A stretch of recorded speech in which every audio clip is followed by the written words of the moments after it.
I spent the early part of my career in sports nutrition helping to train elite athletes. I served on the faculty of the American College of Sports Medicine and wrote the nutrition module for the ACSM board certification. So I know a little about exercise. And in the next few minutes, I'm going to distill it down to 3 core concepts. Number 1, define your goal. If you're looking for an Olympic medal, this is not the video for you.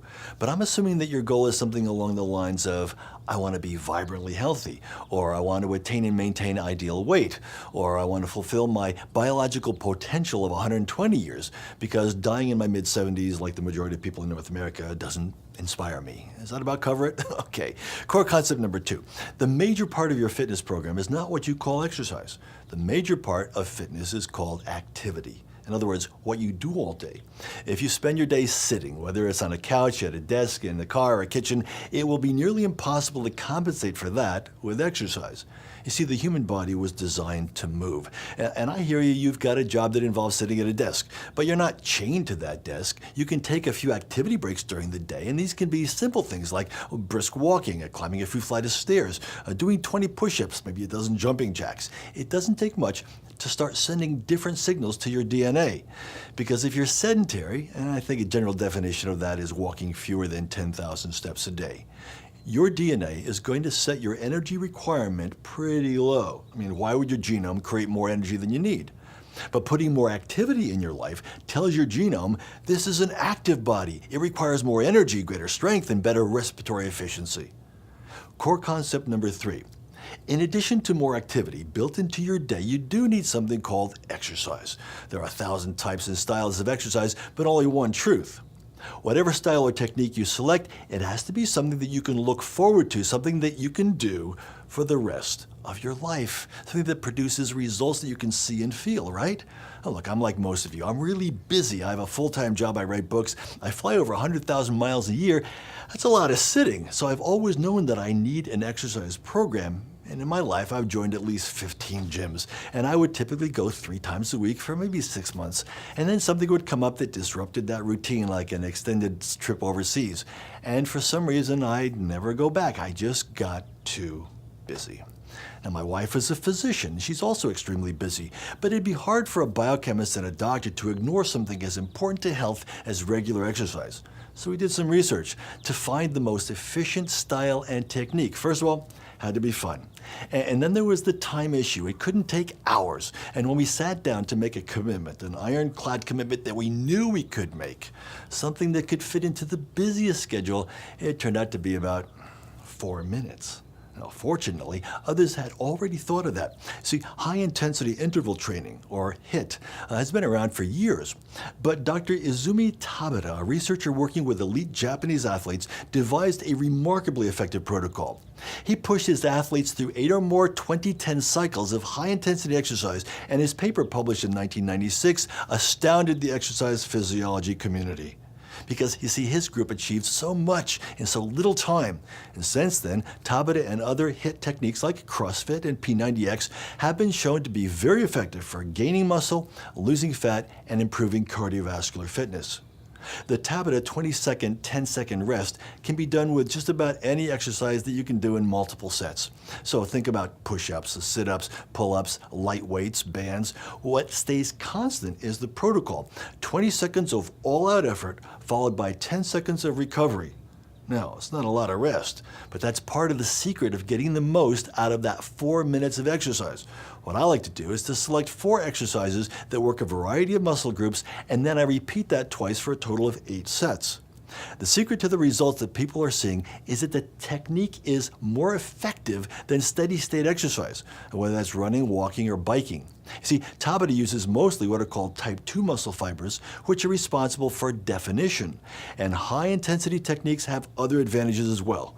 They stimulate testosterone production in men, DHEA and growth hormone levels in women, and all that helps to tip the damage and repair seesaw in your favor. Look, if you want to run for an hour, great. If you want to work out in a gym, fantastic. But if you're like the vast majority of adults in North America, you're not going to do that for the rest of your life. So Tabata is the everyday workout, which for me is the all-time best. Why? Partly because it's so flexible, and partly because I just can't look in the mirror and tell that guy that I don't have 4 minutes.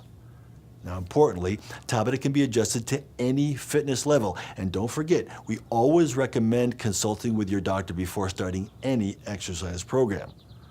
There must be 100 Tabata-style workouts available on YouTube, but I'd like to demonstrate 9 of my favorites to get you started.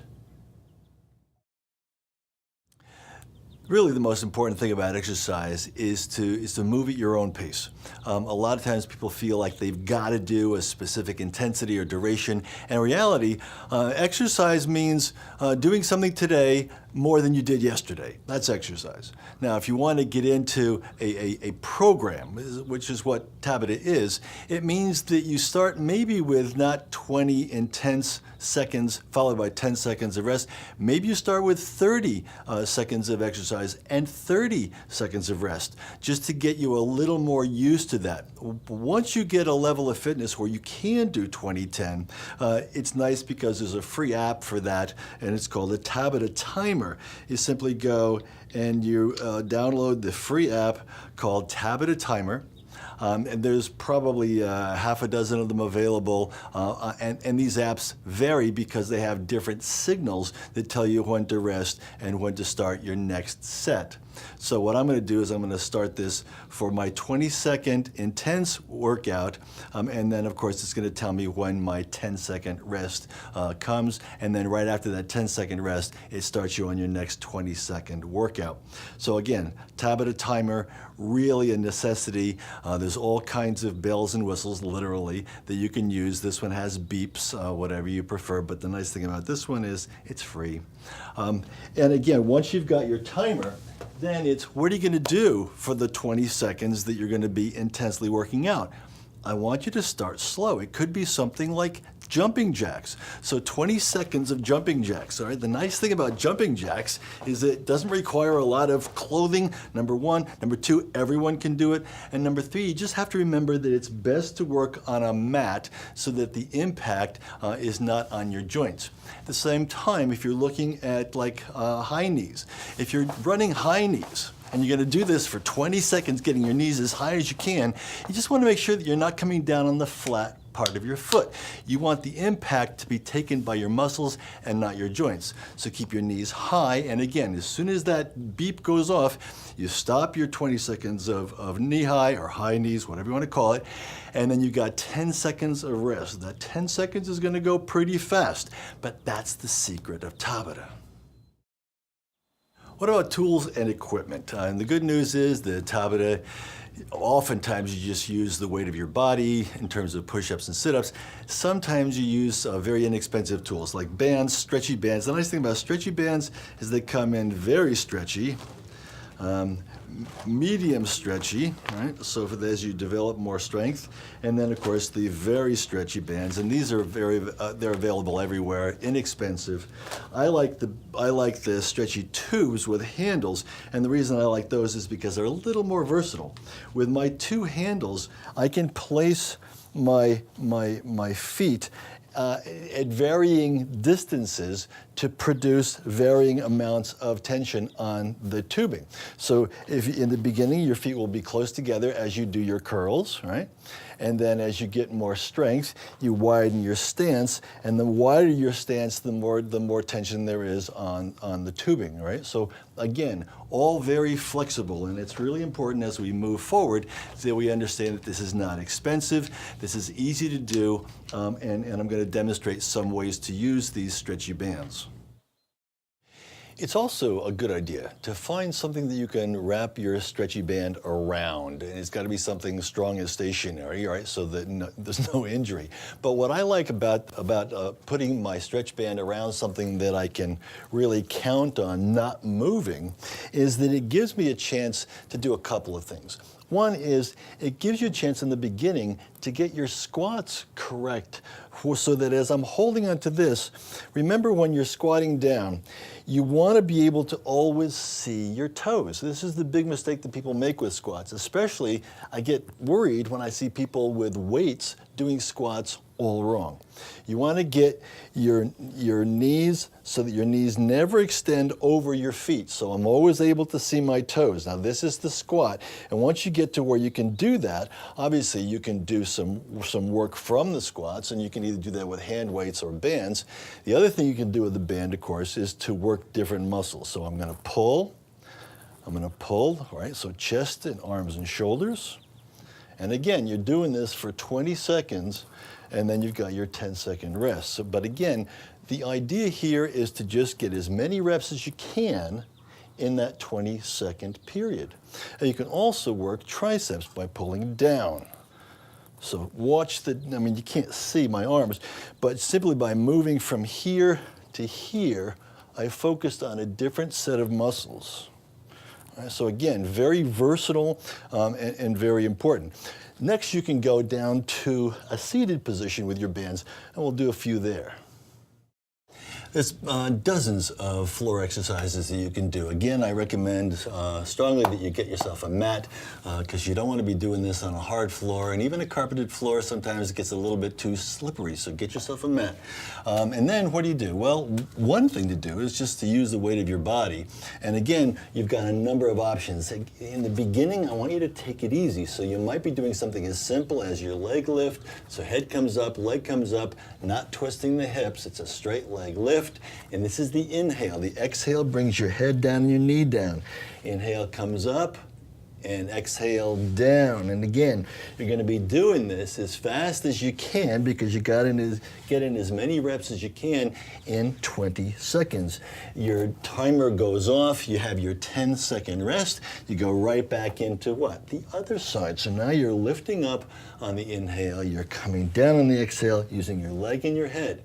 Now, once you get finished with that, why not stay with the same floor position and use different adductor, abductor muscles on the side lift? So you're going up and up and up and up.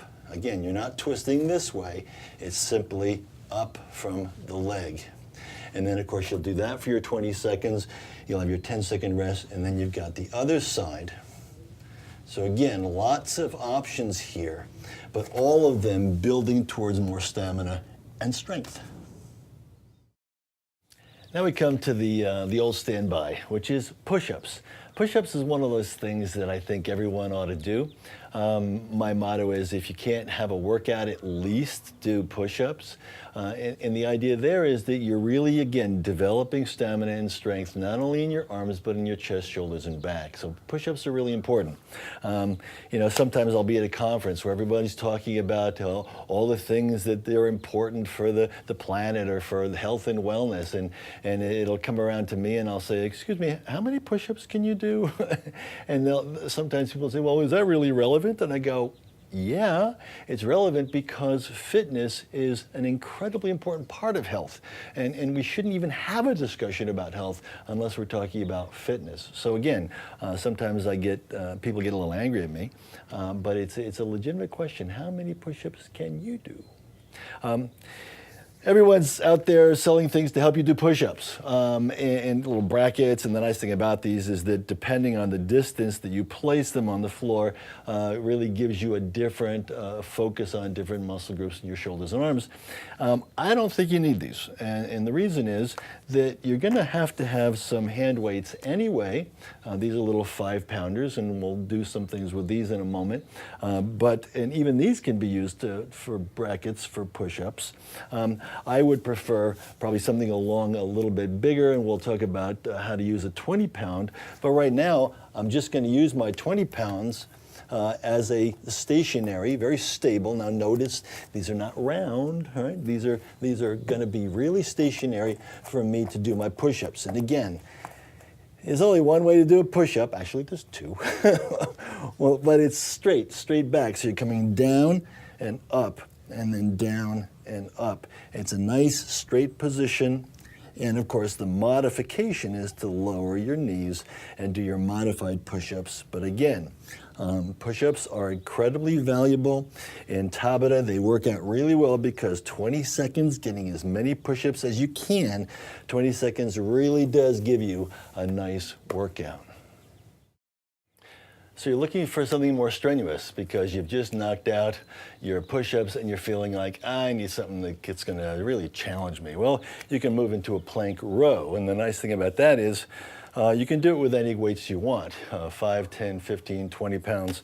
And the plank row is simply, you're going to widen your feet because you need more stability.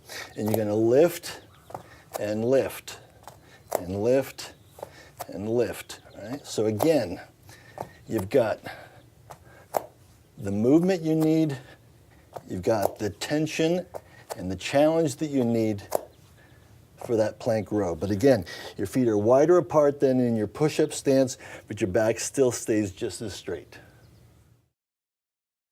So staying in the seated position, again, take your band and put it on the bottom of your feet, right in the middle of the foot, right? Not on your toes, because that could slip off and smack you in the head. So you got your band right there in the middle of the foot. As I pull my arms back, watch what happens when I take my elbows up and back. I'm not only getting a great stretch to my forearms and triceps, but also all the way back to my deltoid and trapezius. So you've got this nice stretch with your elbows high. And again, 20 seconds of this, and then you pull your elbows in and you get a completely different stretch. I haven't moved my position, and again, a lot of this, remember, is to keep it simple and keep it flexible and keep it flowing. So I've got my 20 seconds here, and then I get a little more tension in my arms from my bicep curls. Right? Now, you're probably thinking, oh, why not combine all three? And that's another idea. So you'll have, again, it's 20 seconds, and so you've got 1, 2, 3, 4, 5, 6. 1, 2, 3, 4, 5, 6. So again, bands are fun, bands are easy, and it's all about variety and flexibility. In all fairness, we can't really call this a Tabata workout because Dr. Tabata, when he did this with his group in Japan, they were doing multiple sets. So they would do 4 minutes, and then they would do another 4 minutes, and then another 4-minute set. That kind of incredible exertion required amazing stamina and probably would kill most of us here in the US. So again, I'm calling this Tabata style workout. But in honor of Dr. Tabata, I'd like to show you one thing that I find to be really taxing because again, it's combining 2 different exercises in one. We're going to be holding the squat position. So I'm going to be making sure that I can see my toes, hold the squat position, and then we start our curls. And again, you can say, well, wait a minute, you're only curling 20 pounds. But I'm doing it as fast as I can while holding my squat position. So again, you've got all the tension and the working of the quads, and you've got your curls working biceps, forearms. And again, you're doing this for 20 seconds, so you can go a little bit faster.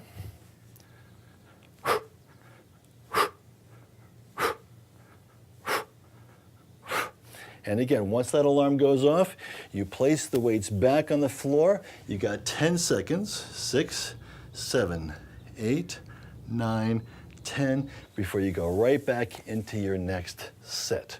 So you can see that this really does get the fires burning. It really does increase muscle definition. It really does improve cardiovascular health, and I hope you enjoy it.